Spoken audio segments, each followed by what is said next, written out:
Dave Meltzer with Entrepreneurs the Playbook, and I have my new best friend, Mandy Shaw, President and Chief Executive Officer of Blaze Pizza. Everybody knows Blaze Pizza. We are going to learn so much from this extraordinary entrepreneur because, believe it or not, when you think of Blaze, at least I did at first, I'm like, well, Blaze had it easy when COVID hit because they were already a pizza place.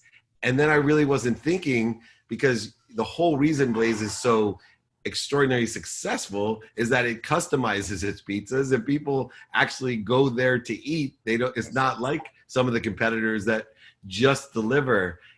I know that wasn't obvious to me. You must have sat there when that first happened and said, okay, what do I do? And you seem to be this great adaptable CEO. How did you procedurally figure out how to adapt so quickly and make, Blaze so successful through what wasn't their core competency? Yeah. Well, first, thank you so much for having me. I am your new best friend. Thank you. We make connections. You say yes, and then you're like, what a genuine human being. So I admire you from afar in COVID at home, and just appreciate the invitation to chat with you. Because, what's funny about the industry and industries in general is people used to be so close to the vest with everything. There was not a lot of sharing because you thought you would lose it all if you actually shared your knowledge.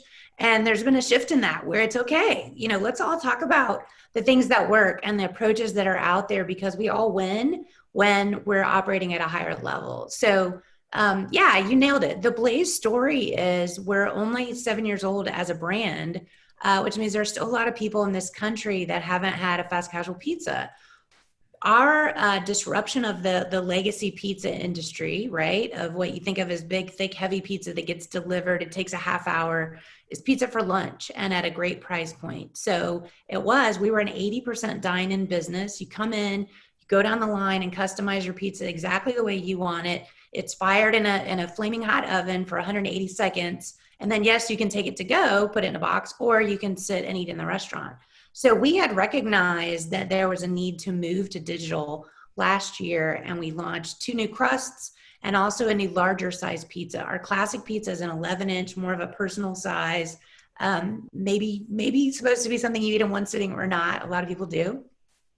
But we said we need something that delivers a little bit better, and it meets other occasions, right, for delivery and off-premise, families, birthday parties, college kids that need more than one pizza, right? But it's still this idea of customization. So we launched that in the fall of last year. So we were just in these nascent stages of building this off-premise and digital business when wham, COVID swiped our knees out from under us. So really we had a lot of the ideas around how important is digital to our platform. And there are others in the industry who have done a great job at it too, that said, we need accessibility. We need to adapt with agility and pull forward some of the plans that we already had. So we launched curbside carryout in 3 weeks, sat with my IT guy and said, okay, we knew this was in the works. How do we really dial into it and make sure that it's happening and happening well? And how do we operationalize it? So for a system of 350 restaurants to get that turned on and up and running in 3 weeks was pretty remarkable.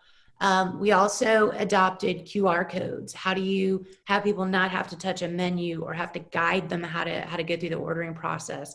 So if they show up at a restaurant and then they get a little queasy or the local regulations have changed so you can't go in, that you just have an easy way to get a picture of it, and then you have your ordering platform on your mobile device. In times like this, it's really, there have been, from an entrepreneurial perspective, right? So many stories that have been made where a company is hugely successful and they go back and ask when or what was the tipping point for you? And a lot of them go back to times like this.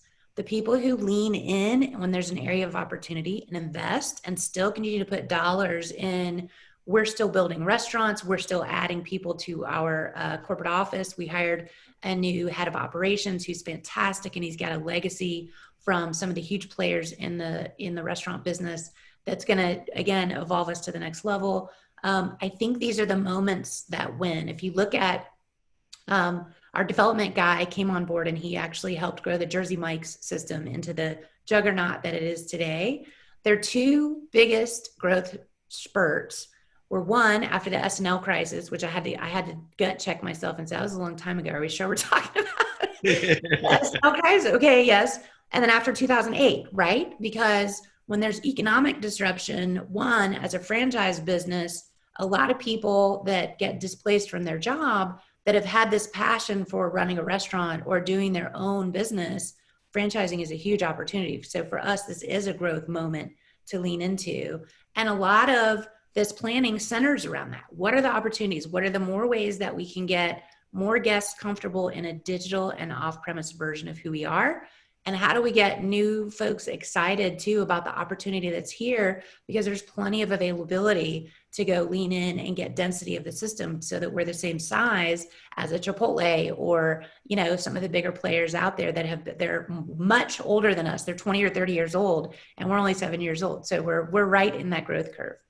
The baby of Blaze Pizza. You know, what's amazing thing is there's two things that ring true. And the first is just an abundant attitude. And you know, I've been on the board of advisors for St. Jude's Hospital, which is one of the largest, if not the largest charity in America.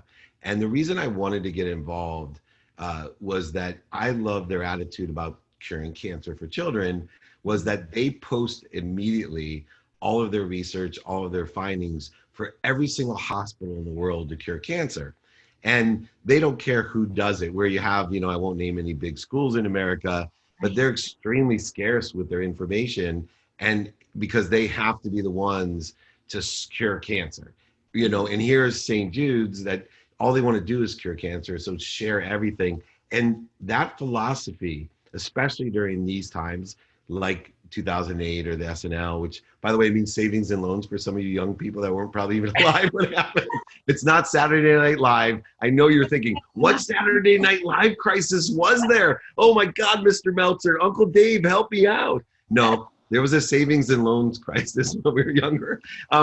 But abundance was one of them, which you absolutely carry as a philosophy. And the other is the importance of people.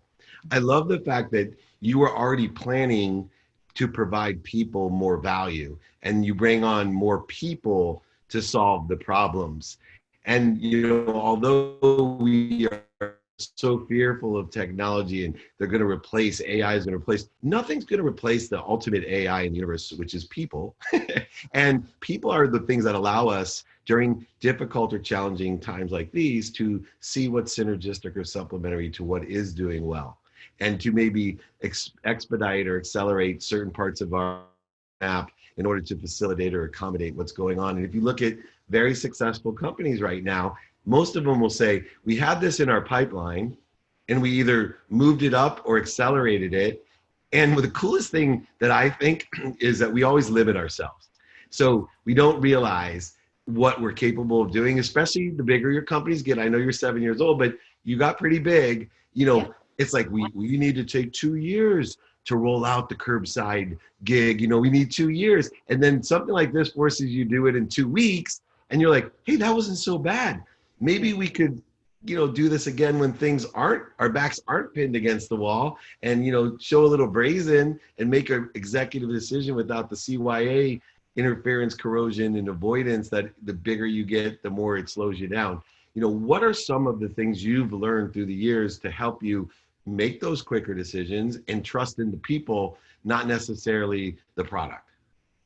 That's a fabulous question. So I actually have a little bit of an IT background. I'm a non-technical IT leader. I was a CIO at one point in my career, right? If you have a love for things like that are unlocks, when you learn what agile development looks like, everybody in the industry, or everybody in any industry right now is talking about agility. It's an easy word to throw around. What do you mean by it, right?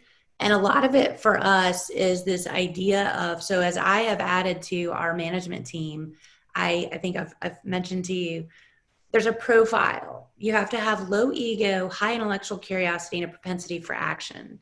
If you have a team of people that have that, right? None of us are in this for the ego, the vanity, or, you know, hey, I was on Meltzer's podcast. Isn't that cool? It is cool because I like to share and I like to be a resource for people and those sorts of things. But it's all part of just this universe of being authentic and having integrity about what you do. That means for us, it's changing the game a little bit on franchise relationships too. You, franchisee of ours, you're not just a commodity, you are a partner of ours. I have a personal vested interest in your success and your profitability, which means then you step up the bar too in the reverse in terms of doing the things that we need to do as a system to be successful. So the idea of agility is if you don't live in that mindset, the half-life of everything is shrinking. I was with the Outback system for many years, and you could create an amazing concept and not touch it for 25 years. You could just open more and do the same formula. I mean, it evolved on the margins, but the core of what it was just kind of this standard. It doesn't work anymore. Technology is invading every corner of everything we do. So you just kind of have to approach the day with this childlike wonder. It's really saying, well, don't tell me I can't or I shouldn't, because where we, especially as forward thinking as Blaze is, we have to live not on the bleeding edge, but the cutting edge of what is the next thing for consumers, especially as we distort so heavily to millennial and Gen Z. So I think there's a humility in how do I look outside my own industry for inspiration? What other things are people doing? What does life look like it's changing to? And then it's always centering back to this core of guest at the center and hospitality. To your point, people are not going away. Jobs are going to change. There are things that are going to shift, but especially in the restaurant business, I say it and I mean it with every fiber of my being. Food is love. And we know this, right? You get hormones that release when you have a great meal and when you're with friends and family.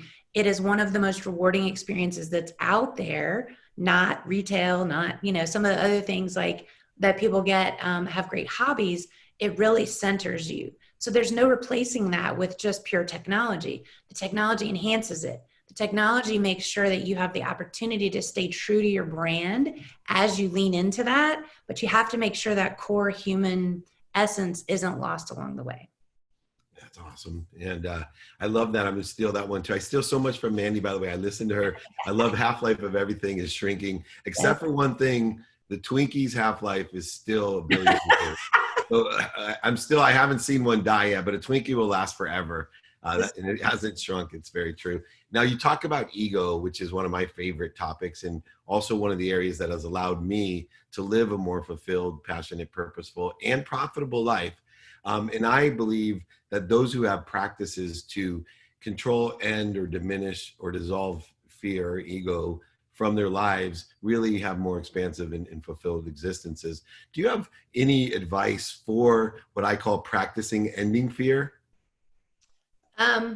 That's a great philosophy. I love that. I want to write that down. So I'm going to steal that from you. We'll swap ideas. Yeah, exactly. I go back and watch this and tell my team. It's funny. After I started working when I got out of school, I think I was 2 years deep, and I suddenly became very unafraid of getting fired.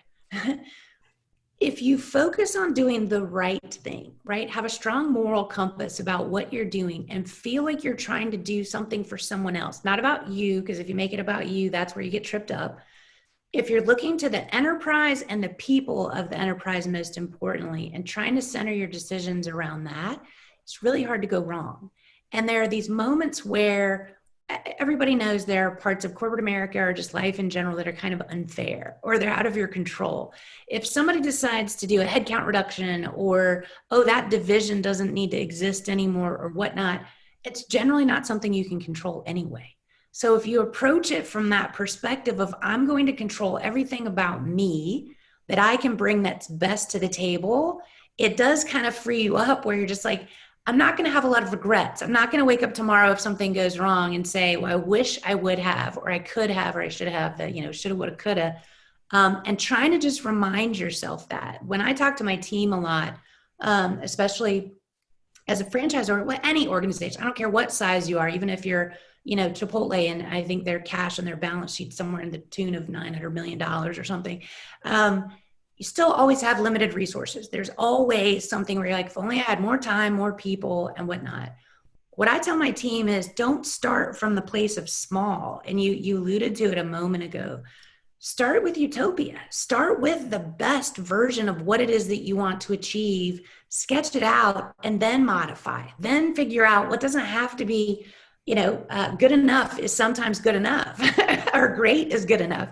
How do I take that and make it into a digestible, approachable format, which again goes back to agility of faster decision making, putting a little bit of risk on the table, and seeing that when you start to win, you get reinforced because your team is so empowered and they trust you and they know that you trust them to let them bring the best parts of themselves to the table. I think that's one of the biggest team unlocks that I've seen over the years. That's amazing. Last issue real quick. So, we made this major shift as well that I call it quality content. So food for me is content, yes. Right? It's in the quality content always wins if one thing, you have a great system for the last mile.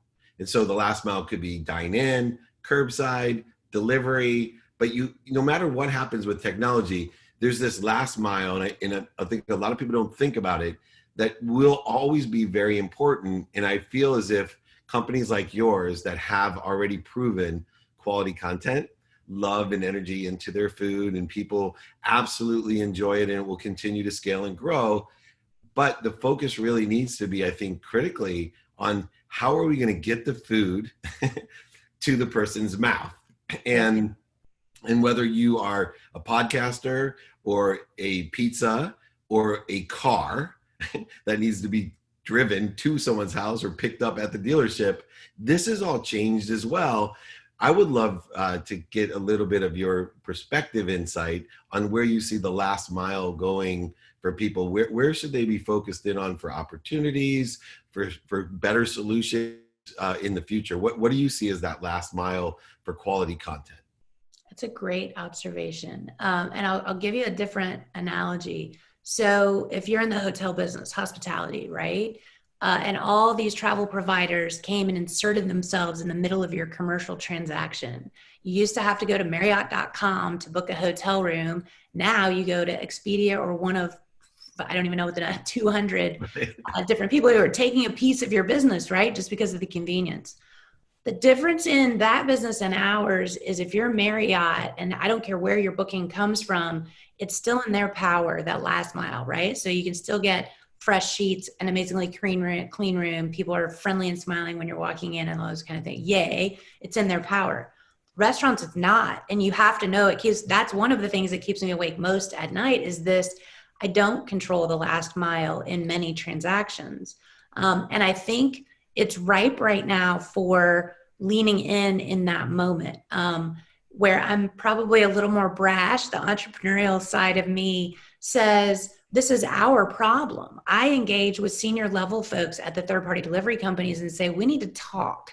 I need to explain to you what the restaurant business is about and hospitality, because if you run your businesses with that same ethos, you will win, right? If you're the person who cares most about that last, like, hi, can I put this in your mouth, please? And make sure you enjoy it. As opposed to just, oh, I'm not wearing a mask, or I just drop it on your porch and it splatters, or, the horror stories we've all heard.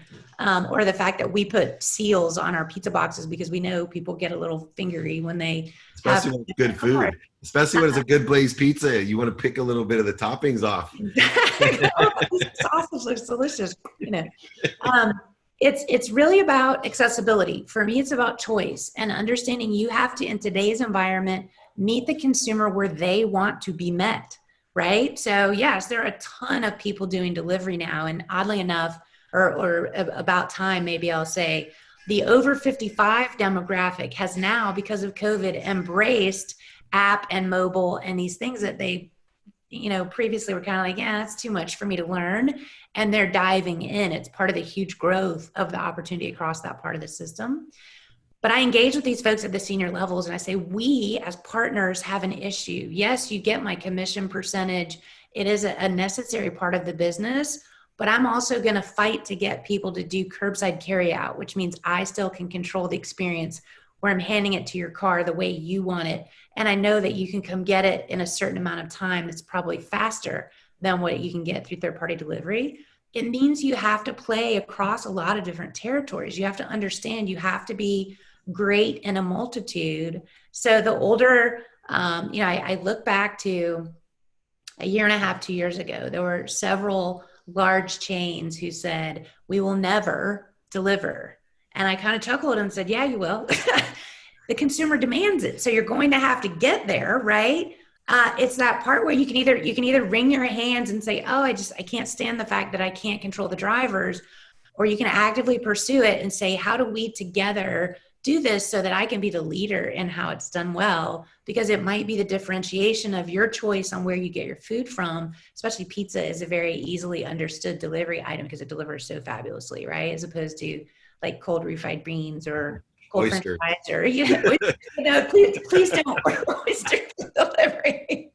I would not recommend that. It's like sushi at a gas station. You eat something you just don't want to do. Oh, that's amazing. I was just thinking on timing that I do so many interviews, and years ago, just 3 years ago, starting this, CEOs would tell me 10 or, if we look back 10 or 15 years, and I can't tell you how many CEOs get on the playbook now and they're like, God, if you look all the way back a year ago, right. We never went. And I'm thinking, when did we shift from like 10 or 15 years ago to 1 year? And that's how accelerated things are. The half-life of everything is shrinking except Twinkies. Twinkies, exactly. My Twinkies still have a 1 billion-year half-life. Prove me wrong if you can. Quick swap with you. You're the exact person I love to do this with. My favorite quote, in one of many, is be kind to your future self and do good deeds. I think it applies to every business and every person alive, and your life would change if you follow that one quote. Do you have one of your favorite quotes that you could share with us? Oh gosh, about people? Anything, I don't care. Just something that moves you or you've thought of or memorized. I know I put you on the spot, I apologize. No, it's so funny. This is one of those moments of blanking. My team quotes me. There's Mandyism. Right. Well, that's why I hate being interviewed for that reason. Someone will say, what's your favorite quote? And I'm like, what was it?